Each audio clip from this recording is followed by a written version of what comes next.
poor little girl clutched the doctor's coat and pleaded, "Please, save my mother." That desperate cry made a young millionaire freeze in his tracks, stunned when he discovered that the girl's mother was none other than. The first morning of the week at Mount Sinai Hospital drifted along beneath rows of cold lights and the faint scent of disinfectant. Wheels of stretchers rolled steadily. The sound of shoes striking the tiled floor kept rhythm like a clock counting time.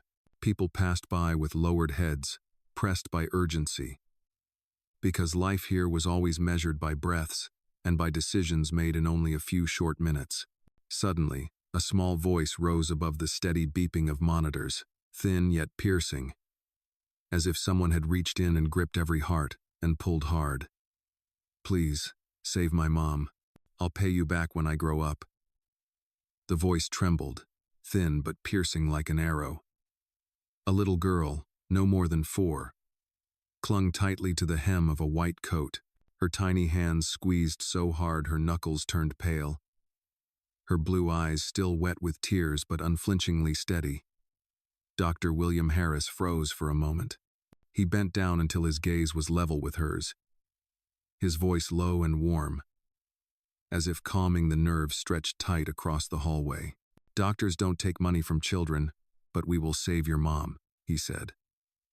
Slowly, he uncurled each of her small fingers from his coat, then gave a nod to the nurse. "Nurse Karen will stay with you for a few minutes." Karen Mitchell, dressed in her blue uniform, stepped forward. She offered a gentle smile so as not to frighten the girl, but Sophia pulled back just a small step, her eyes fixed on the double doors where the stretcher had just passed through. She clutched a worn brown teddy bear to her chest, as if it were a shield, her breathing short, fighting not to cry. On the other side of the wide corridor, Michael Ellison, a young millionaire, glanced at his watch. It was 9:15 a.m., and he had a board meeting, but a cut on his arm from a careless kitchen accident had taken longer to treat than expected. His phone buzzed nonstop with urgent emails, yet that desperate plea forced him to look up. Maybe it was the raw, childlike despair. Maybe it was the unhidden clarity of her eyes. Or maybe it was a tone of voice oddly familiar. Whatever it was, he stopped in place, watching the little girl curl into the corner of a chair, whispering to her teddy bear as though she were speaking to someone strong enough to hear. The double doors swung open again. The emergency team rushed by with another stretcher. A face flashed under the harsh lights, blood-drained, hair short and red beneath layers of gauze. Michael's breath caught, air refusing to fill his lungs. He stepped forward half a pace and then froze, his throat dry, his hand unconsciously clenching the bandage wrapped around his own wrist. That face could not be mistaken. Emily Patterson. The name cut through his mind like a clean blade. Karen lowered her voice, speaking in a steady rhythm as though she were aligning with the child's heartbeat. "What's your name?" "Sophia." "Are you here with someone number, just me and my mom?" Michael slipped his phone into his pocket. He walked slowly so Sophia could see him approaching without feeling cornered, then lowered himself to her eye level. "I can sit here, next to you, if you want," he said, placing his hand lightly on the back of the empty chair in front of her as though asking permission. Sophia glanced at his shoes, then at the fingers he kept open and steady, before looking up at the face that was trying so hard to stay calm. The guarded look in her eyes, tight as a pulled string, softened. She gave a small nod. Michael pulled out the chair and sat down, leaving just enough distance not to make her uneasy. Dr. Harris turned around, his words few but heavy. "Abdominal trauma, suspected internal bleeding, possible head injury. We're taking her straight into surgery." An administrative staff member appeared with a clipboard. She hesitated for half a second before speaking, worried about frightening the child even more. But protocol was protocol. "The patient's insurance records, please." Michael looked up. He didn't need many words. "Save her first. I'll cover all expenses. Please call in your best team," he said, pronouncing each word clearly, handing over his card and contact number. The staff member nodded, and Karen quickly wrote his name down in the box for primary contact. Sophia looked toward him, as if testing whether his words truly held on to something solid. Michael slipped off his watch and set it next to the paper cup Karen had just handed the little girl a small gesture, but unmistakable he was staying right there. Karen studied Michael more closely. Not to interrogate him, but to confirm accountability. "Your relation to the patient, so we can put it on record?" she asked, her voice steady. Not harsh. Michael glanced at Sophia, who was clutching her teddy bear, her eyes fixed on the closed door. He took a deep breath so that his words wouldn't shake when they came out. The red light came on above the operating room door. The surgical team slipped through like a line being pulled inside, and then the door closed. A financial officer approached with a clipboard, his shirt still carrying the scent of paper and ink, his voice steady, practiced by the urgency of his work. "No insurance, the cost." Michael looked up, placed his card on the clipboard, wrote his contact number in clear handwriting, and spoke slowly so each word would settle. "Save the patient first. I'll handle the rest. Put my contact at the top of the file." The staff member glanced at Karen for a moment, then nodded and left quickly. Karen added a note to the receipt, her eyes still on Sophia so the little girl wouldn't feel abandoned. "Social services will be coming. They need to make sure the child is safe." Karen lowered her voice, handing over a cup of hot chocolate she had just bought from the vending machine. Sophia stiffened, took half a step back, clutching her teddy bear tight against her chest, her eyes fixed beyond Karen's shoulder at the door. Michael crouched slightly, keeping just enough distance, offering his open hand, his tone calm but firm. "Let's go get hot chocolate together. You don't have to go with anyone else if you don't want to." Sophia hesitated. Her fingertips brushed his hand before pulling back out of shyness. He didn't push, keeping his hand open. Slowly, the girl placed her whole hand on his as if testing him, her palm lightly damp, the grip uncertain but unwilling to let go. At the counter, Sophia held the cup with both hands, the rising steam warming her cheeks. She whispered, as though afraid her words might touch someone else, "I don't have a dad." Michael's breath stopped for half a second, then he kept his voice steady, careful not to break the fragile trust that had just begun. "I understand." Sophia lifted her gaze, blinking once. "But you look like me." Michael's smile was faint, but he didn't look away from her eyes. "Maybe it's just the light." He said it softly, though inside he was afraid of the hope beginning to stir. Dr. William Harris came out, mask lowered beneath his chin, his eyes already focused again. "We're starting." He gave the brief update, then turned away as the door swung shut once more. Michael slipped his watch off his wrist and set it next to Sophia's cup like placing down a marker. "I'm not going anywhere," he said quietly, just enough for her to hear. His phone buzzed constantly in his pocket, the screen lighting up with the name Aidan Clark, his longtime assistant. "Board meeting at 9:15. The messages came one after another. Michael silenced the ringer, typed back a short reply. "Postpone. Emergency." Then he put the phone away without further explanation. A middle-aged woman approached, her badge clipped to her blouse reading, "Ruth Parker, Social Services." She looked at Sophia first, then lowered her tone. "I'm Miss Parker. I need to know who the child will stay with while her mother is in surgery." Michael shifted slightly so Sophia could still see his face. "If someone needs to stay with her, I'm here. I've already signed as primary contact with the hospital." Parker observed the way Sophia held onto his sleeve, as if gripping a corner of safety. "Do you want him to stay with you?" she asked gently. Sophia nodded right away, her voice small but steady. "I do." Parker made a note, her eyes softening. "For now, that's acceptable. I'll be back to check in. If she needs to be moved or stay overnight, notify me." Karen came back with a thin blanket. "There's a quiet waiting room. The little one can rest for a while." Sophia shook her head, her eyes fixed on the red light. "I'll sit here." Michael didn't insist. He pulled his chair closer, spread the blanket over the girl's knees, and smoothed the edges flat. "As long as the light is on, It means your mom is sleeping while the doctors fix the painful parts. When the light goes off, we'll hear the news." He spoke just loud enough for her to hear, as if explaining the rules of a fair game.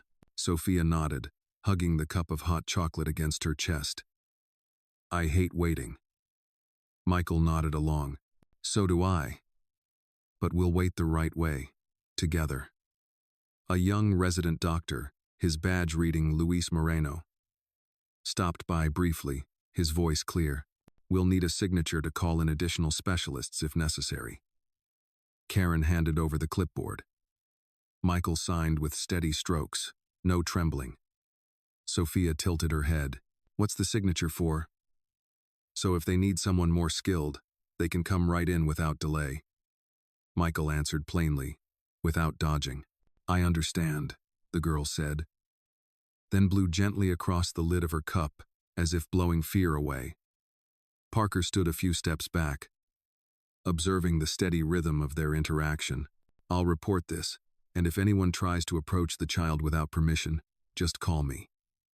She left a business card and gave a thin smile. "Do you draw well?" Sophia nodded, pulled out a small notebook from her backpack, and a pencil worn down at the tip. "I draw a big umbrella, so the rain won't get Mom wet anymore." Michael slid his chair half an inch closer. "If your hand gets tired, just tell me. I'll hold the pencil for you." Their small sentences pieced together into a bridge, sturdy enough for the girl to cross this hour of waiting.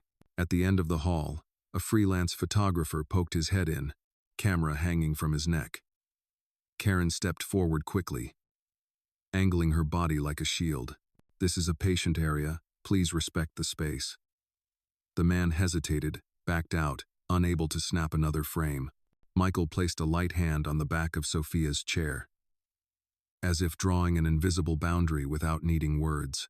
Suddenly Sophia asked, her eyes still locked on the red light, "What if I fall asleep?" "I'll wake you up." Michael replied instantly, "What if I cry?" "I'll hand you a tissue." The girl nodded, as if a pact had just been signed. She broke the cookie Karen had given her, pushed the bigger half toward Michael.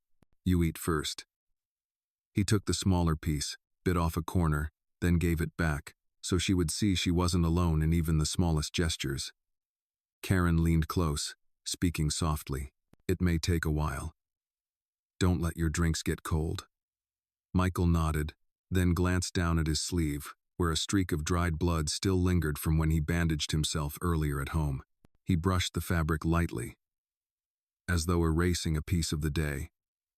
He bent closer to Sophia, speaking almost like a breath. "I promise." The word left his mouth without noise, yet heavy enough to pull him across an invisible line from a kind stranger into the anchor a child could hold with both hands. Late at night, Karen returned with a brief report. "The surgery will take a while. I've saved your number at the top of the file. If anything urgent happens, we'll call right away." She glanced at Sophia, who was nodding off. "She needs sleep. There's a bench here, but it will be noisy. You can take her to a hotel near the hospital and come back early. Keep your phone on." Michael nodded and bent down to whisper, "Do you want to rest for a little while?" Sophia hugged her teddy bear and murmured, "What if Mom wakes up?" Karen touched the girl's shoulder gently. "I'll call you right away, I promise." Sophia looked at Michael, then gave a small nod. The plaza was close by. A young receptionist with a name tag that read Marisol welcomed them with a soft, warm voice. She handed over a children's care bag arranged urgently by the concierge. Inside were a unicorn toothbrush, a pair of soft pajamas, and striped socks. Michael opened the bag and placed each item on the bed. Sophia touched them one by one, her eyes still heavy with exhaustion. "When do I pay this back?" Michael smiled. "When you want to draw me a picture."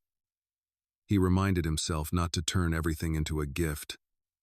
The important part was simply being there with her. The bathroom door was slightly ajar. Michael stood outside holding a towel he had already warmed. "Is the water warm enough?"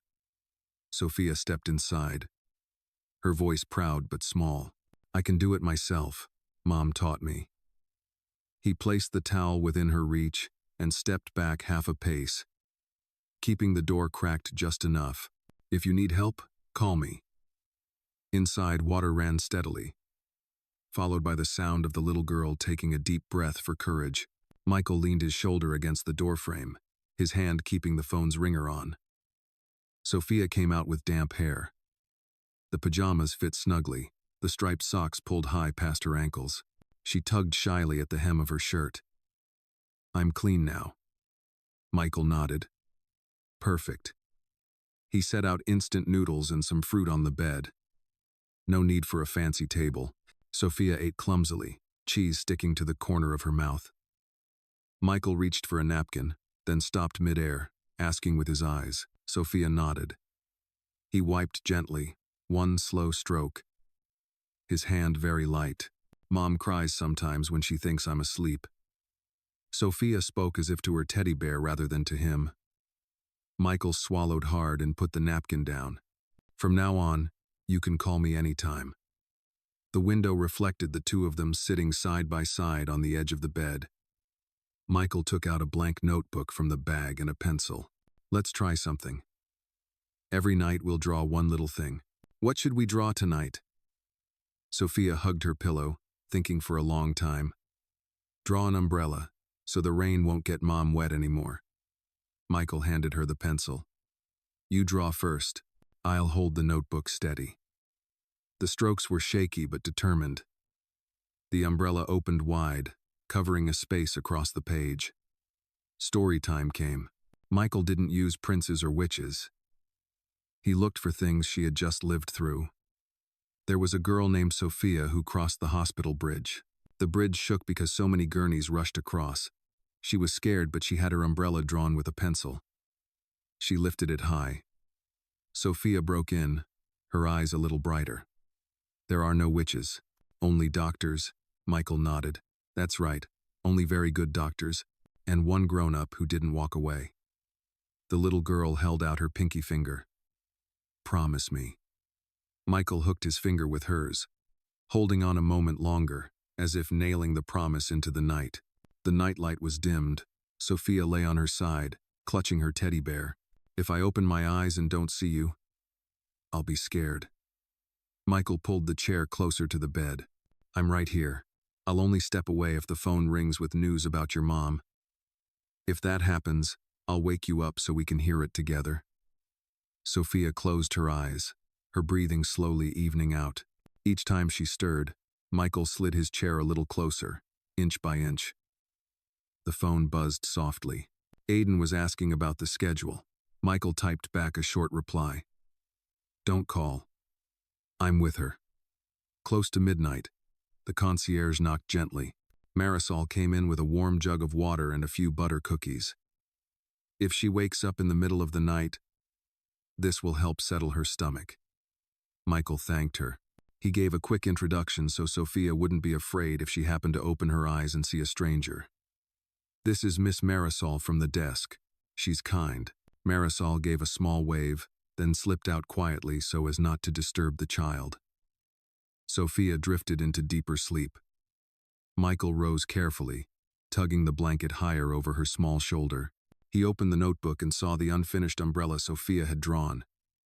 He added a few strokes of ground beneath it, then stopped, afraid of intruding too much into her world. The phone lit up again. Michael looked at the caller's name, hesitated, then pressed call. "Good evening, this is Daniel Cho." The man's voice was low and measured. He was the attorney who had stood by Michael through years of delicate business matters. Michael lowered his tone so as not to wake Sophia.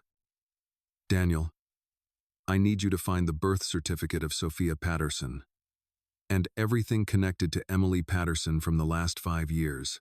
Keep it quiet, no trace." The sound of rapid typing came from the other end. "Understood. I'll update you step by step. Anything else?" Michael glanced at the clock beside the glass of water, then at the little girl holding her bear.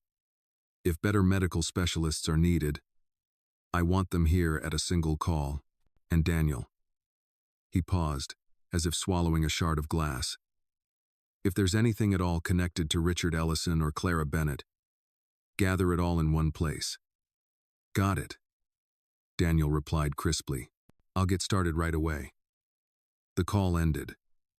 Michael silenced the phone and set it down. He settled back into the chair, his eyes never leaving the small, sleeping face. Beside him, the pencil umbrella stretched across the edge of the page as if it could cover the entire room. He closed the notebook, laid it on his chest, and whispered like a fragile prayer, "Tomorrow morning, we go back to the hospital, together." The next morning, the ICU hallway was less crowded but still tense as a wire. Miss Parker arrived in a gray cardigan, holding a thin folder. "I need you to look at this," she said softly. Michael took it and opened it. Inside was Emily's application for medical cost assistance, already denied, the dry red stamp sitting in the corner. Another page listed her old medications. On the last page, the signature Emily Patterson shook like a hand left too long in the cold wind. Michael closed the folder and let out a long breath. "Thank you," he said. Parker nodded, left a business card, then stepped back. Sophia hugged her stuffed bear, leaning against his side. "Mom will wake up," she said, as if reminding herself. "Yes," Michael answered, resting his hand on her head for a brief moment.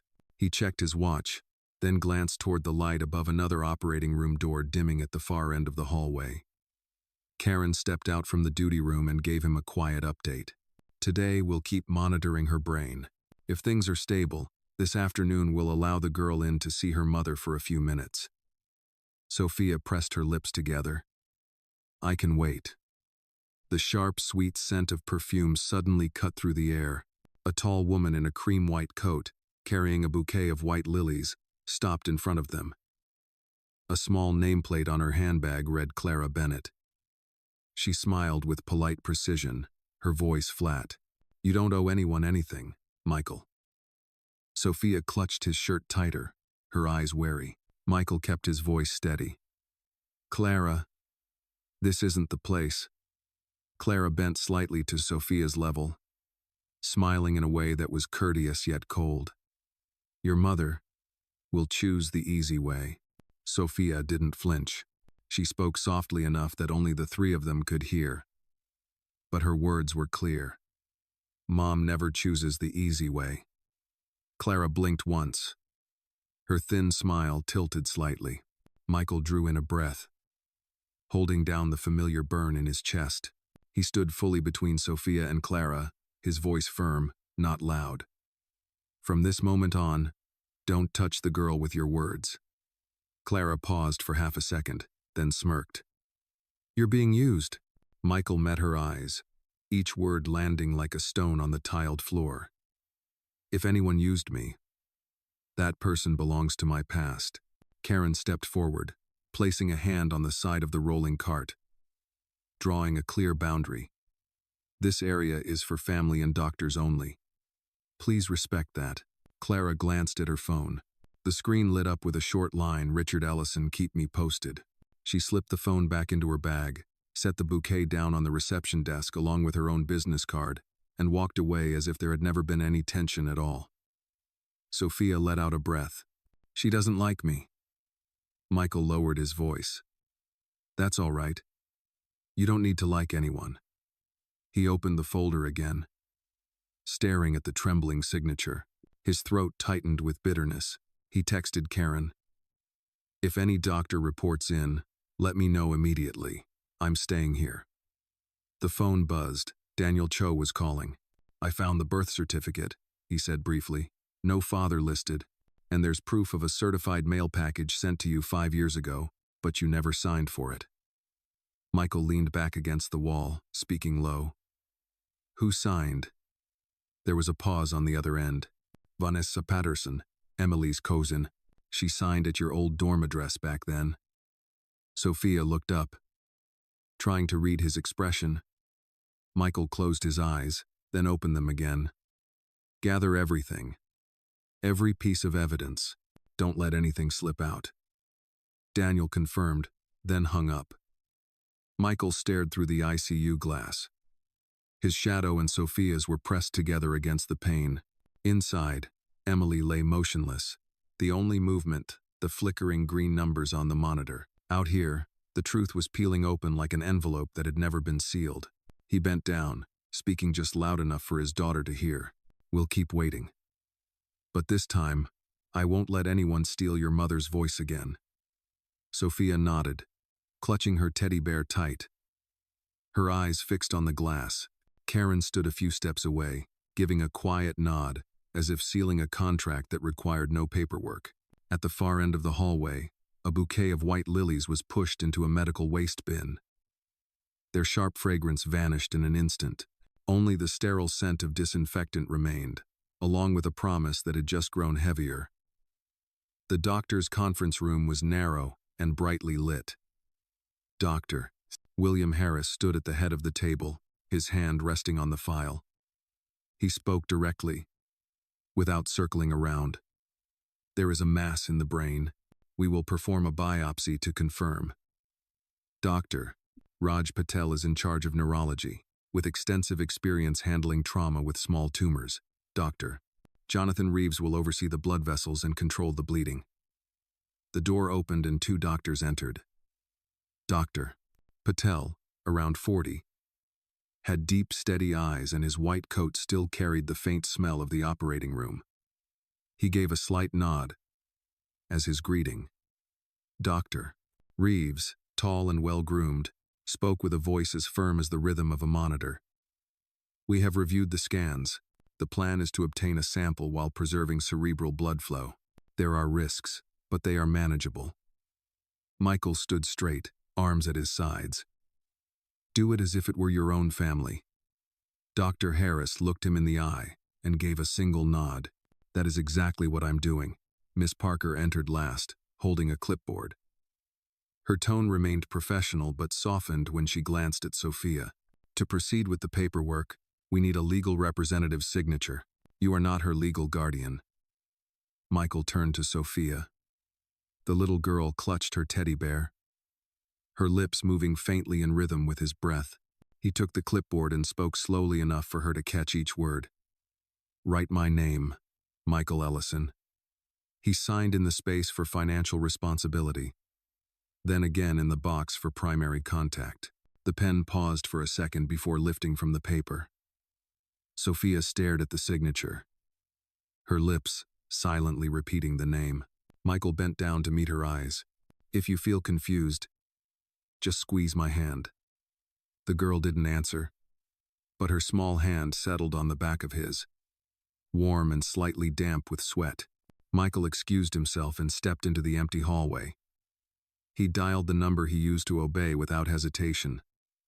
The call was picked up almost instantly. "I'm at the hospital," Michael said plainly. "It's about me." Richard Ellison let out a dry laugh, without warmth. "Don't be stupid. Your life has no room for cheap problems. Get back to the office." "No," Michael said, his tone steady. "I'm choosing my own people." "You're destroying everything I built," Richard snapped. "I'm building a part of my own life," Michael answered, then ended the call first. A notification popped up on the screen just as the call ended, a message sent to Clara Bennett. "Keep pressure." Michael looked at it for a second, then turned off the screen and slipped the phone into his inner pocket. He went back to the waiting area. Karen noticed Sophia's shoulder trembling slightly. She handed over a box of colored pencils. "Draw something lucky for your mom, sweetheart." Sophia nodded and opened her notebook. The pencil moved slowly at first, then faster. The girl drew 3 people holding hands. She didn't write names, but everyone could tell who they were. Michael knelt so their eyes were level. "That's beautiful," he said softly. "If you get scared, you can squeeze my hand." Sophia didn't speak. She slid the drawing onto his lap as if giving him a talisman. Michael lifted his phone and snapped a picture. The image saved with the exact timestamp, like a vow pressed into stone. Dr. Patel returned, already wearing a cap and with the mask hanging at his neck. His words were brief. "We'll do our very best." Michael nodded. "Thank you, Doctor." The operating room door closed again. The red light came on, small but enough to make the hallway feel colder. Miss. Parker wrote down the time in her logbook.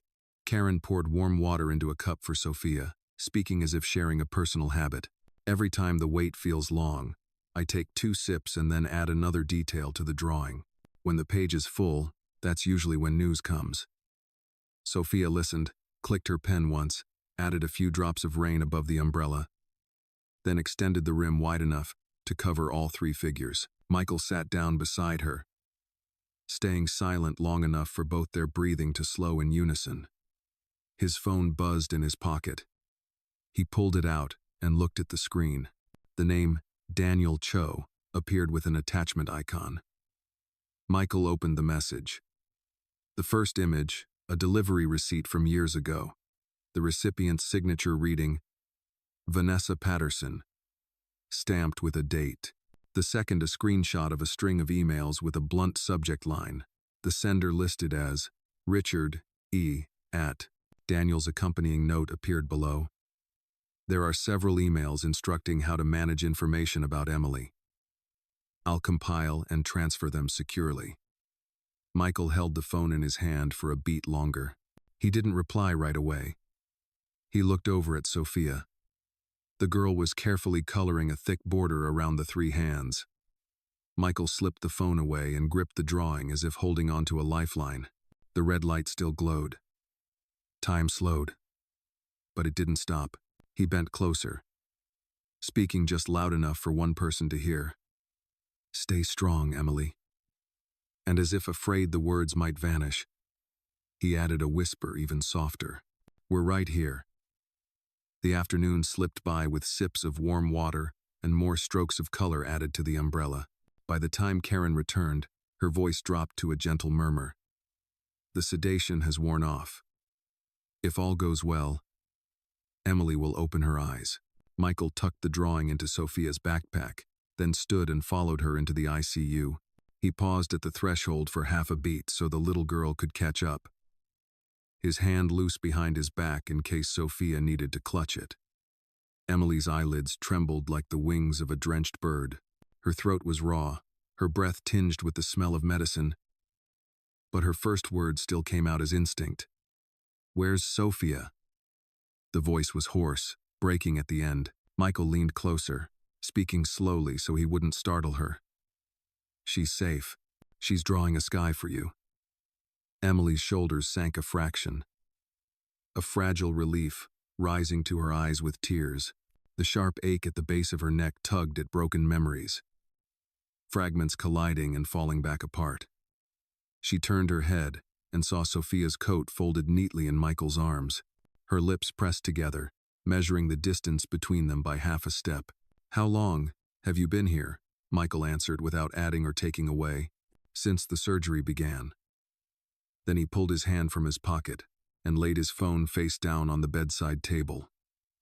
A silent pledge that everything outside could wait. Karen leaned in, her voice barely above a whisper. How do you feel, Emily? Emily gave a faint nod. Then her eyes searched for a smaller face. Karen understood, motioning Sophia forward.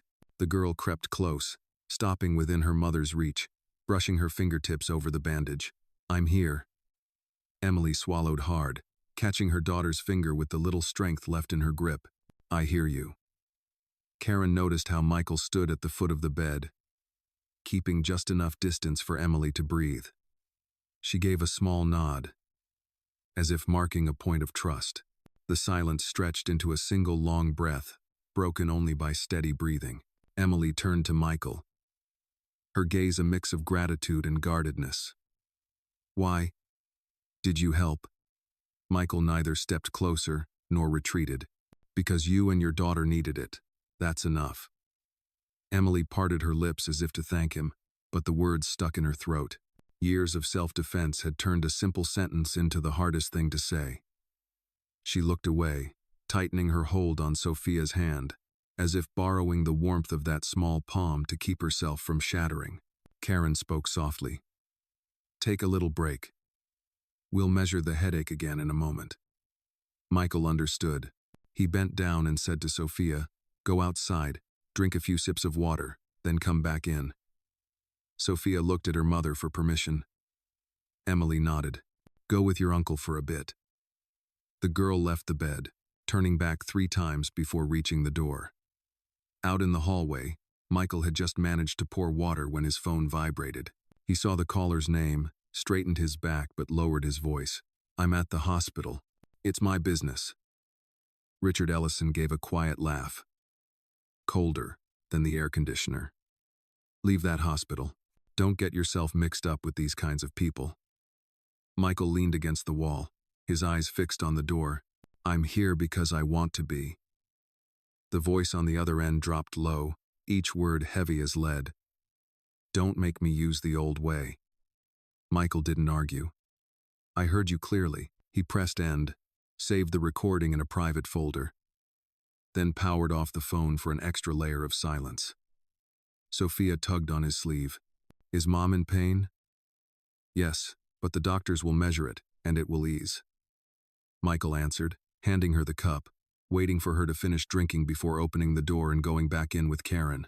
Inside, Emily closed her eyes against a sharp burst of pain that soon faded.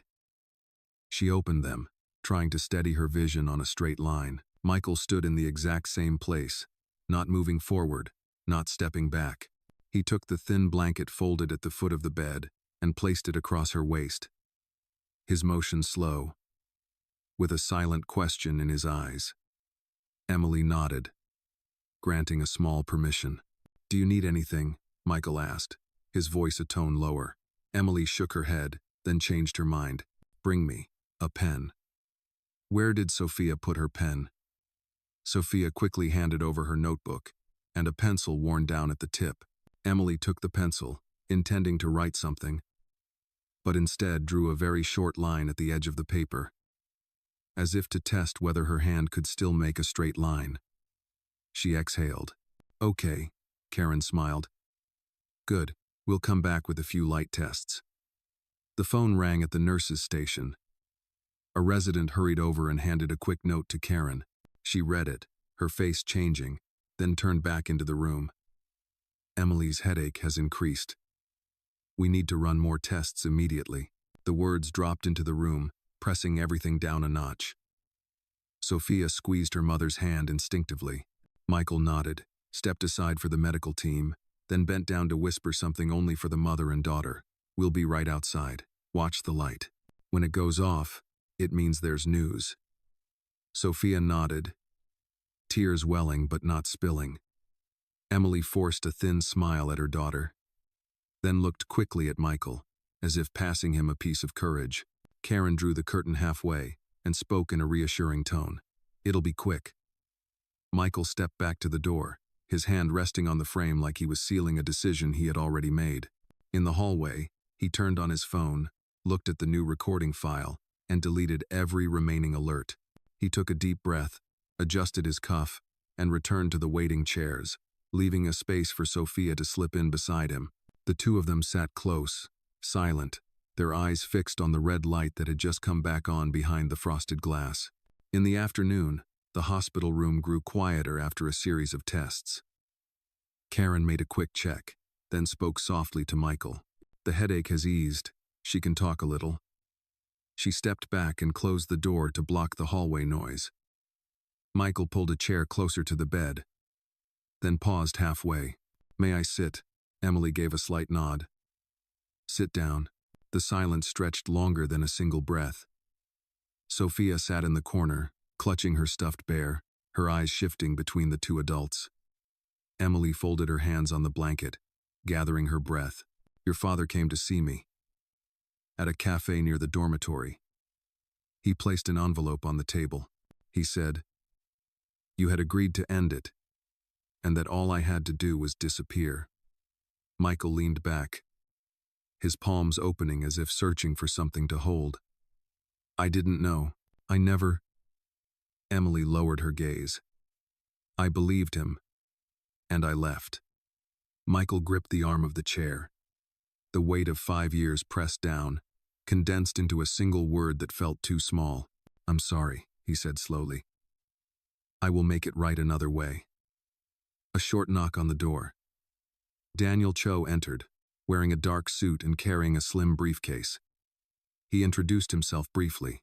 Daniel, Michael's attorney. He placed a set of printed papers on the table. Certified mail receipt, addressee Vanessa Patterson. Emily lifted her head, her eyes flickering with shock. Vanessa. Karen opened the door, letting in a young woman who had been waiting outside. She wore a denim jacket, clutching her purse so tightly that her knuckles turned white. Emily looked at her cousin, her voice tired but clear. Why? Vanessa stayed near the door. Too uneasy to sit. You were about to give your life to him. I hated that. I was afraid you would vanish from the family, from everything. Emily closed her eyes, holding her composure. Did you hate me? Or did you hate my happiness? Vanessa bit her lip, tears welling up. I was selfish.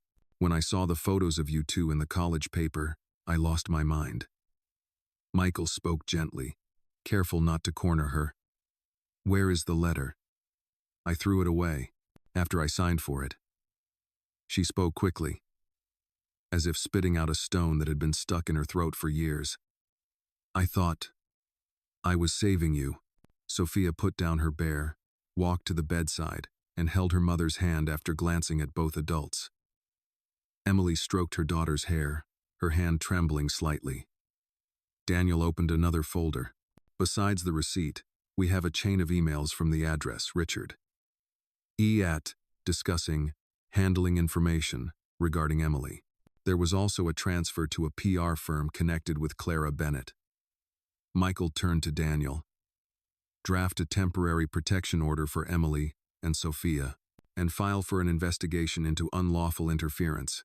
Submit it as soon as possible. Daniel nodded. I'll take care of it immediately. Vanessa stepped back half a step.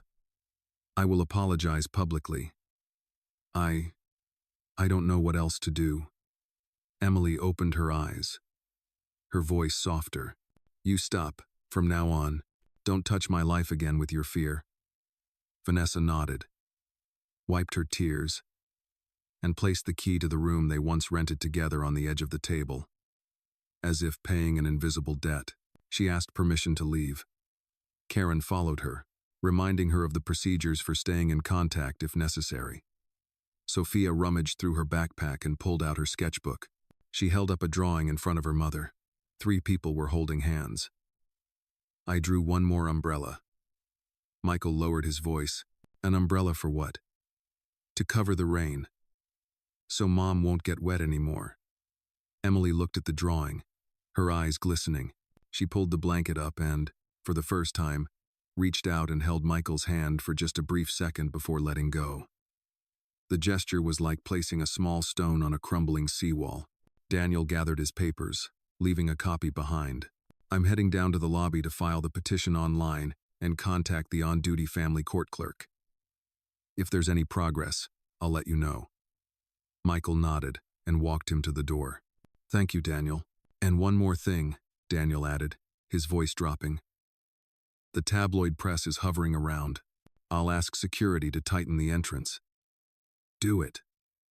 As the door closed, the television mounted in the hallway lit up with a breaking news banner. Breaking: Clara Bennett arrives at Mount Sinai to face reporters. A short clip appeared, showing Clara stepping out of a car. Dark glasses, hair tied back, walking straight into the lobby. Karen frowned at the screen. Michael stood blocking half the doorway, his eyes shifting. Sophia gripped her mother's hand tighter. Emily gave him a small nod, as if to signal calm. But even her own breath caught. Michael spoke very quietly, just enough for the room to hear.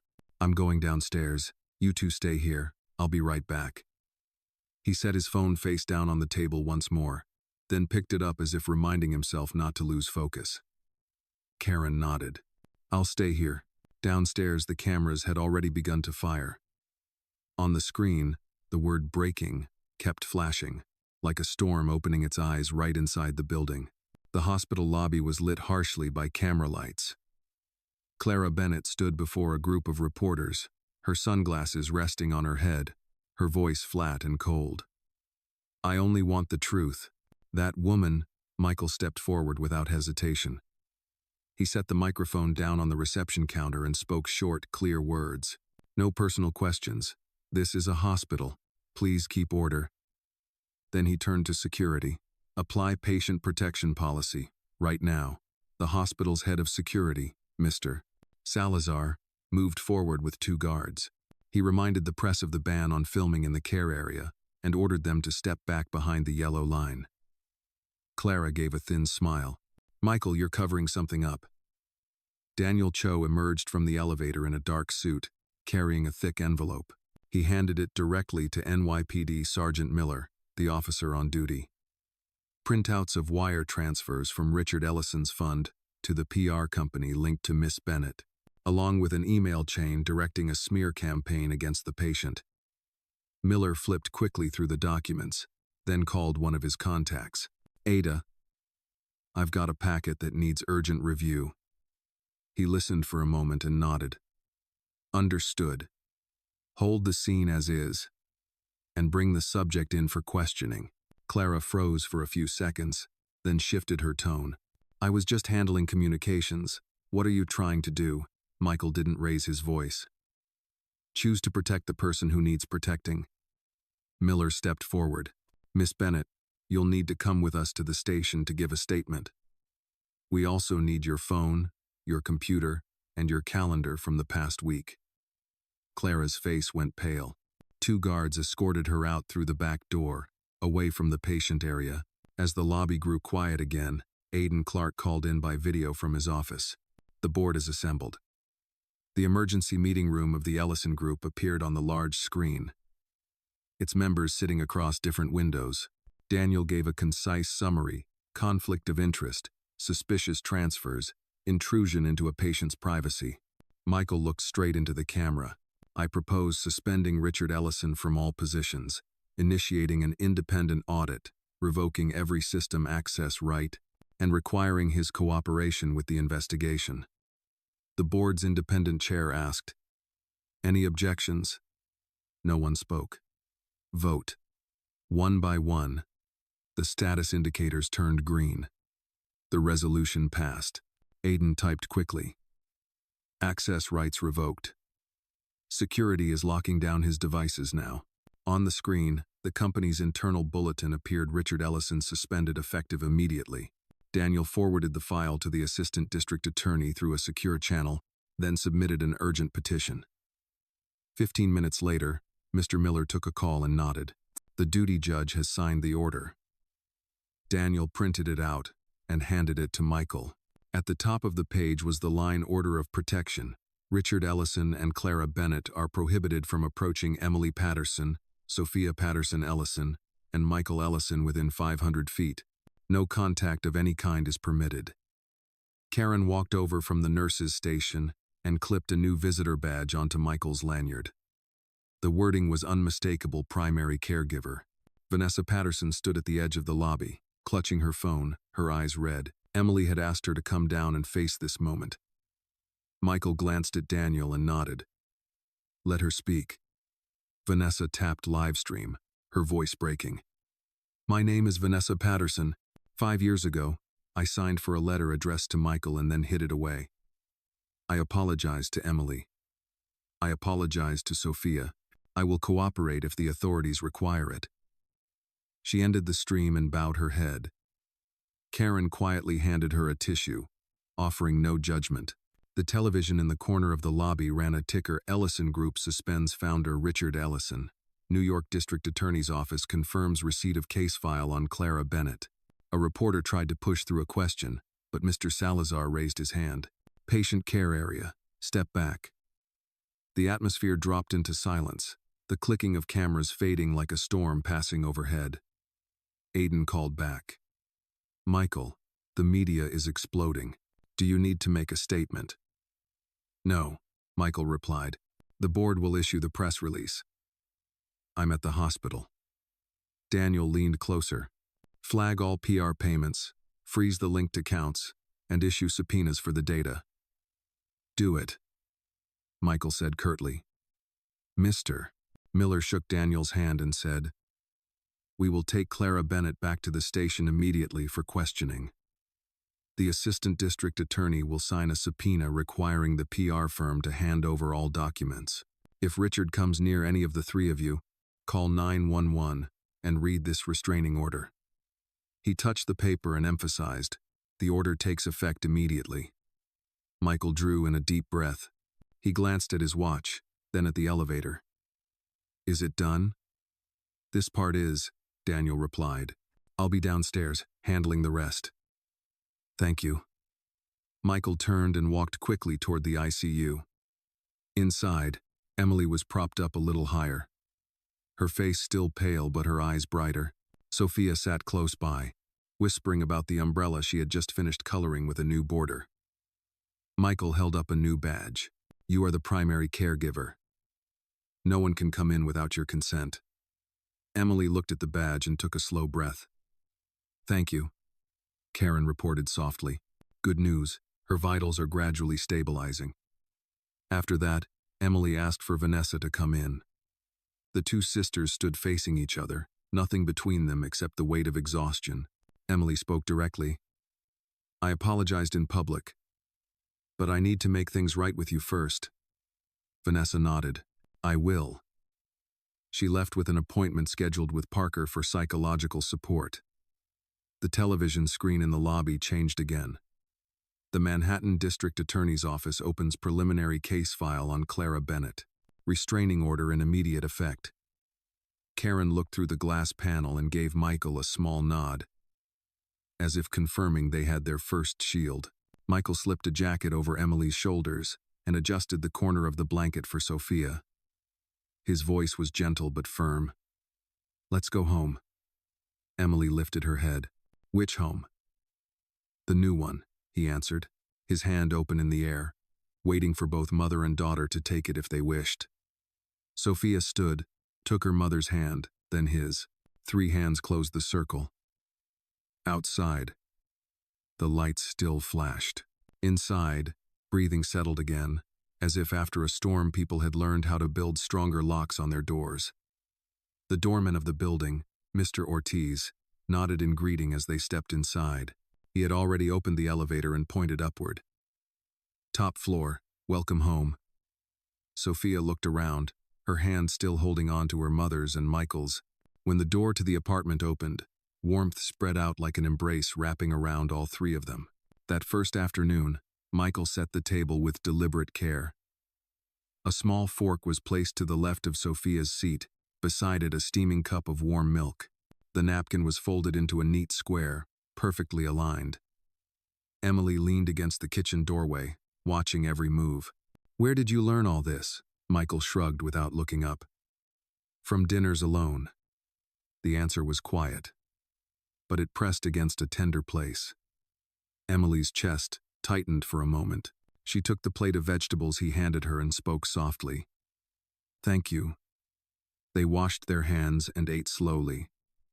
Sophia told a short story about the hospital and then stopped, staring at her cup of milk. "I don't want Mommy to leave again." Emily touched the back of her daughter's hand. "I'm here," Michael added. "We're here." For a moment, the 3 of them sat in silence, as if letting the words settle and take root in this new home. By late afternoon, they walked across to the park. Autumn's breeze was gentle, leaves rustled beneath their feet. At the swings, Sophia climbed up on the seat, stretching her legs. "Push higher. I want to touch the sky." Michael stood behind, both hands gripping the chains. "Daddy's holding on." The words slipped out, and he froze, worried he had said too much. The little girl looked back, almost instinctively, and called out aloud, "Daddy." Michael lifted his head, blinking quickly, pressing his lips together to steady himself. Emily watched them both, pressing her lips before giving the slightest nod. "Keep pushing." The swing soared upward, and laughter broke out clear and bright. That evening, Michael cooked a simple pot of chicken soup. Mr. Ortiz stopped by to deliver the mail, adding reminders about a familiar delivery man and the new security shifts. Sophia helped set the table, carefully placing 3 identical spoons. "Is that enough?" "It's enough," Emily answered softly. After dinner, Sophia sat at her small table coloring. Michael washed the dishes while Emily dried and stacked them. Their movements fit together perfectly, without rushing, without overlap. The next day, Emily went to the Whitney Museum. The interview room was white and filled with light. A middle-aged woman named Julia Alvarez, the head of selection, reviewed Emily's old portfolio, occasionally glancing up to ask brief questions. "Why return?" Emily didn't look at her feet or out the window. "Because my daughter deserves to see her mother doing what she believes in. And because I still owe it to myself." Julia closed the folder and extended her hand. "A 4-week trial. Starting next week. I'll send the provisional schedule right away." The handshake was firm and warm. Emily walked out and sent Michael a message with just 3 words. "I did it." That afternoon, the park welcomed them again. Sophia wanted to join the kids drawing with chalk on the ground. Michael stayed at the edge, watching Emily receive a schedule through email, her eyes lighting up before she calmed herself. "Okay," he asked. "Okay," she answered, and this time it didn't take effort. Night came. Just an ordinary evening. Michael sat on the rug, leaning against Sophia's bed. Princess Sophia and Sir Bear opened the chest. Sophia jumped in right away, not letting him think too long. Inside there were 3 stars. Mom said the 3rd star was love. Emily leaned against the doorway, arms crossed, silent as she listened to the end. Michael stopped at the part where the chest began to glow. "The 1st star is courage, the 2nd is wisdom, and the 3rd," Sophia pulled the blanket up to her chin. "It's love, so no one gets wet in the rain." Emily folded her hands behind her neck, hiding a small smile.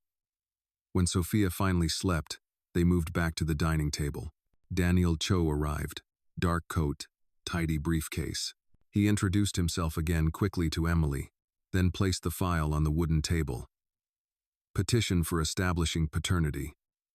Includes family court procedure instructions and a preliminary hearing date. I've inserted a protection order into the related filing so it will move faster." Michael didn't push the papers toward Emily. He only set a pen close to her. "This signature is yours if you're ready. No pressure, no explanations." Emily looked toward the small table where Sophia's box of crayons still lay open. She breathed slowly, as if counting.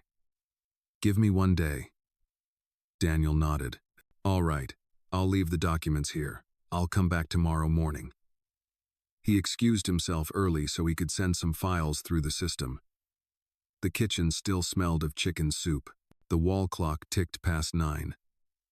Emily rested her hand on the table's edge, her finger tapping lightly against the pen's spine. Michael cleared the 2 cups and placed them in the sink. Neither of them looked away from the other, but neither forced a touch. Then Sophia dragged a chair with a clatter, her hair messy, eyes half shut, peeking out. "Why is everyone whispering?" Michael walked over, kneeling at her level. "We're talking softly, so we don't wake the princess." Sophia yawned, resting her forehead on his shoulder. "Daddy, finish the part about the chest." "Tomorrow," he said, carrying her back to bed and tucking her in. "Tomorrow there will be another star." The living room grew quiet again. The phone on the table buzzed softly. On the screen flashed a notification, "Whitney Museum official offer." Emily read the words, and a smile broke across her lips before she could hide it. She tapped to open, read carefully, then set the phone down. The pen still lay waiting on top of the file, the light glinting across its body in a thin line. Emily pulled out a chair, sat straight, and glanced through the cracked door where her daughter was breathing steadily in sleep. She placed her hand on the pen, not pressing down yet. One day, she reminded herself as much as anyone. In the next room, Michael finished rinsing the last cup, turned off the water, and returned to the table. Their eyes met, no words needed. Between them, the pen lay there, like a new marker for the home that had just begun to take shape. Night fell gently over the balcony.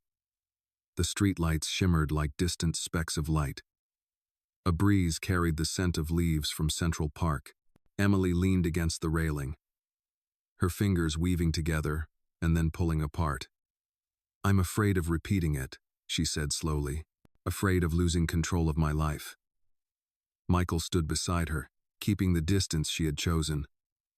"I'm afraid too," he answered. "But fear can't stop us from doing what's right." Emily rested her hand on the railing. Michael placed his hand next to hers, not touching. The silence stretched out, as long as a breath. She turned to him. "I need clarity. No pressure, no decisions made for me." "I understand," he said. "Every step includes you. If you stop, I stop." She nodded. "Tomorrow at family court, I want to close this part with my own hand." The next morning, the small courtroom was quiet and bright.